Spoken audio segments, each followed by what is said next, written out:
रामकृष्णारी train मध्ये बी काय चालू केलंय. मी मॅगी बनवायचं मला वाटतं आलू paratha, paneer paratha, chow mein, noodles, Maggi बनवायला चालू केलं. लिंगायत साहेबांना रेडीमेड नाश्ता आणला आणि बघा आता इथे मॅगी, पनीर पराठे, आणि चहा. म्हणजे सांगण्याचे तात्पर्य म्हणजे मला इथे पण सुट्टी नाहीये, इथे पण चालूच आहे. किचनच म्हणता येईल, चालू आहे.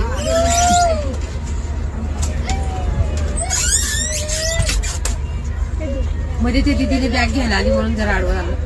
किचन चालू आहे. आता मॅगी होते. पाण्याच्या बाटल्या आणल्या आहेत 30 रुपयाला 2.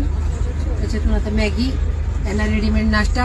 आधी किती जणांचा चहा झाला? 10-12 जणांचा, 15 जणांचा चहा. याच्यावरच बोंबलला. एकादशी आहे आणि पण सुट्टीच नाहीये. ताई पण मला मदत करू लागल्या. ताई पण या तुम्ही पण मॅगी खायला, ज्यांचा उपास आहे त्यांच्यासाठी. आमची एकादशी मस्त चहा पण आम्ही खडी साखरचा बनवला.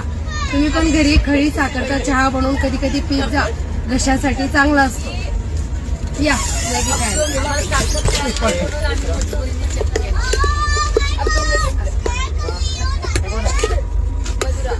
झाली